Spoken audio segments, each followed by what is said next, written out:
আমরা বেড়াতে এসেছি কাবো স্যান লুকাস মেক্সিকোতে। প্লেন এখন ল্যান্ড করেছে রানওয়ে থেকে, ট্যাক্সিওয়ের দিকে যাচ্ছে। আমরা যেখানে থাকবো সেটা হচ্ছে একটা অল ইনক্লুসিভ রিসর্ট। রিসর্টটার নাম পাবলো বনিতো ব্ল্যাঙ্কো।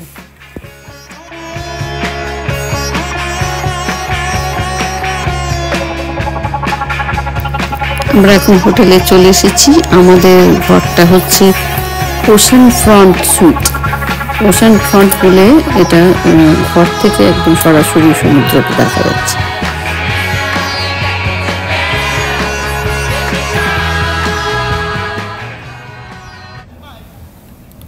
প্রশান্ত মহাসাগরের ওপর চাঁদ উঠছে কাবো বাহা ক্যালিফোর্নিয়াতে।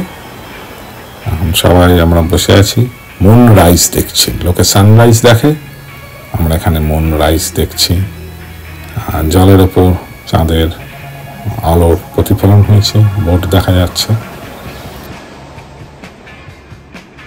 আমাদের ব্যালকনি থেকে খুব সুন্দর সমুদ্রটা দেখা যাচ্ছে। এটা আমরা পরের দিন দিনের বেলা দেখছি, খুব ভালো লাগছে। দূরে পাহাড়ও দেখা যাচ্ছে, খুব সুন্দর জায়গাটা। আর সমুদ্রের আওয়াজ, ঢেউয়ের আওয়াজ সব সময় আসছে। একটা খুব মনোরম পরিবেশের সৃষ্টি হয়েছে, খুব ভালো লাগছে আমাদের এখানে। এখানে দেখা যাচ্ছে সবাই কি সুন্দর সমুদ্রে চান করছে, কত রকম স্পোর্টস করছে, জেট স্কিং, তারপরে নানা রকম বোট যাচ্ছে। খুব সুন্দর লাগছে এই জায়গাটা। আর এত লোক আছে, তাই জন্য আরও ভালো লাগছে দেখে। আমাদের এই রিসর্টে ফ্লেমিঙ্গোগুলো রয়েছে, ওদেরকে বেশ রিল্যাক্সড মনে হচ্ছে, খুব ভালো লাগছে। আমাদের রিসর্টটা সম্পর্কে আরও কিছু আমি একটু বলতে চাই। এটা 3টে সিস্টার রিসর্ট আছে পাবলো বনিতোর। পাবলো বনিতো ব্ল্যাঙ্কো, পাবলো বনিতো রোজ আর পাবলো বনিতো সানসেট বিচ। 3টেতেই আমরা যেতে পারি। 3টেতেই বিভিন্ন রকম রেস্টুরেন্ট আছে, সেখানে গিয়ে খেতে পারি। যেহেতু এটা অল ইনক্লুসিভ রিসর্ট, তাই আমরা যখন বুকিং করেছিলাম সেই টাকার মধ্যেই খাওয়া দাওয়া সব ধরা আছে। আর একটা রিসর্ট থেকে আরেকটা রিসর্টে যাওয়ার শাটেলও আছে। সানসেট বিচটা একটু দূরে, ওটাতেই শাটেলে করে যেতে হয়। কিন্তু রোজটা পাশে, ব্ল্যাঙ্কো আর রোজটা পাশাপাশি। এখানে আবার সিলান্ট্রো বলে একটা রেস্টুরেন্ট আছে ব্ল্যাঙ্কোতে, ফায়ারওয়ার্কস দেখাচ্ছে ওখানে। এখানে আবার বিচেতে নানা রকম ভেন্ডার আছে, তারা হেনা আর্টওয়ার্ক এসব করে। কিন্তু ওদেরকে আমি যদি বলি আপনার আমব্রেলা তলায় এসে করুন, ওরা বলবে না, সিকিউরিটি আমাদের আমব্রেলা তলা যেতে দেবে না। তাই ওদের কাছে গিয়ে হেনা যদি করতে চান, টেম্পোরারি ট্যাটু এইসব করতে চান, ওরা করে দেবে। বা জিনিসপত্র যদি কিনতেও চান, ওদের কাছে গিয়ে কিনতে হবে, কিন্তু ওরা আমব্রেলার ওখানে আসতে পারবে না। আমাকে তো তাই বললো, এবং সত্যি আমি দেখেছি সিকিউরিটি আছে, ওদেরকে নজর রাখছে। এটা হলো প্যাডেল বোর্ডিং কাবোতে, ওশেনে ওরা প্যাডেল নিয়ে, দেখো ওরা আস্তে আস্তে করে যাচ্ছে। আমরা এখন সানসেট বিচে গাড়ি করে যাচ্ছি, শাটেলে করেও যাওয়া যায়, কিন্তু যেহেতু আমরা একটা গাড়ি রেন্ট করেছিলাম, আমার মা ওল্ড, তার জন্য আরও আমরা একটা গাড়ি নিয়েছি, সুবিধা হবে গাড়ি থাকলে মাকে নিয়ে যেতে। তাই আমরা এখন গাড়ি করে মেক্সিকোর রাস্তা দিয়ে যাচ্ছি সানসেট বিচে। আমরা ইকো ক্যাটে উঠেছি বোট টোর করার জন্যে, খুব সুন্দরী আর্চেসগুলো দেখার জন্যে। আর তারপরে ওরা প্রথমে আমাদেরকে এসে বললো জলের মধ্যে যদি নামতে চাই। আমরা কি জোর ভয় পেয়ে গেলাম। তারপরে দেখলাম না, ওই সিঁড়ি আছে, সুইমস্যুট পরে ওরকম সিঁড়ি দিয়ে নেমে দেখলাম একটা বুড়ি চান করতে গেল ওখানে। হ্যাঁ, তারপরে আমরা তো সুইমস্যুট আনিনি, কি করবো, আমরা যেতে পারিনি ওশানের মধ্যে। কিন্তু আমরা কি সুন্দর ওপর থেকেই দেখছিলাম। ইতিমধ্যে প্রচণ্ড রোদ গায়ের উপরে পড়েছিল, আমরা ঘামতে ঘামতে দেখছি কি সুন্দর আর্চ। আর তারপরে আর একটা ভিডিও আছে যে আমি বসে আছি, খুব ভালো হাওয়া দিচ্ছে, আর হাওয়া খেতে খেতে পুরো 360 ভিউ আছে। আর্চগুলো দেখা যাচ্ছে, লোকেরা সুইমিং করছে, ওইদিকে কায়াকিংও করা যায়, ছোট ছোট প্রচুর বোট আছে, আরও খুব মজা।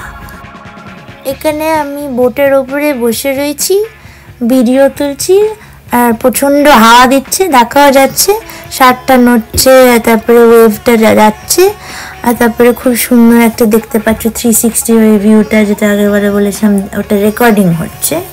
তারপরে মা আমাদেরকে একটা সার্কুলার প্যাচ দিয়েছে, ওই প্যাচটা কানে ঠিক তলায় পড়লে মোশন সিকনেস হয় না। বোটে করে যেতে যেতে দুটো বিচ দেখা যাবে। ওরা বলে নাকি একটা লাভার্স বিচ, একটা ডিভোর্স বিচ।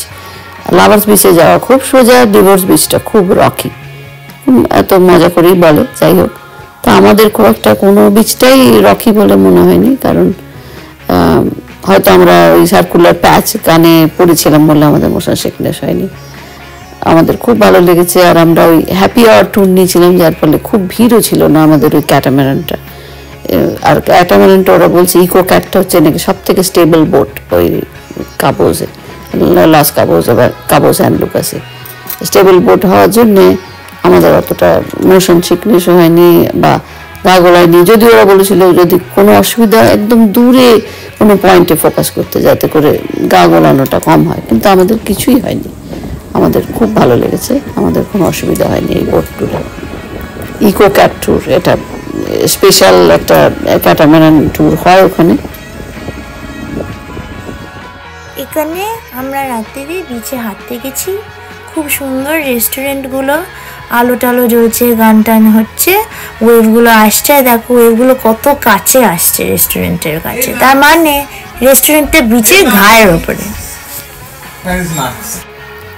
এই রিসোর্টে আবার অনেক রকম অ্যাক্টিভিটিস করা যায়, ওয়াটার অ্যারোবিক্স, তারপরে Swedish massage, pottery painting, water volleyball খেলা, নানা রকম অ্যাক্টিভিটিসও আছে। সেগুলো টাইম দেখে ওখানে যেতে হয়, আর গেলে গ্রুপ অ্যাক্টিভিটিসও করা যায়। তারপরে যদি নিজে কোনো অ্যাক্টিভিটিস করতে চান সেটাও করতে পারেন। এটা খুব ভালো একটা ব্যবস্থা আছে এখানে। যাই হোক, এটা তো আমরা রাত্রিবেলা বিচ ওয়াকে গেছিলাম। রেস্টুরেন্টগুলো এত সুন্দর, একদম বিচের ধারে, এরকম আমি কোনোদিন দেখিনি যে জল এসে একদম রেস্টুরেন্টের মধ্যে ঢুকে পড়ছে। এটা খুব ভালো লাগলো আমাদের দেখে। হ্যাঁ, যে গ্রুপ অ্যাক্টিভিটিস কথা বললাম, গ্রুপ অ্যাক্টিভিটিসের কথা, সেগুলো ওদের পাবলো বনিতোর অ্যাপ আছে, ওই অ্যাপ দিয়ে বুক করতে হয়।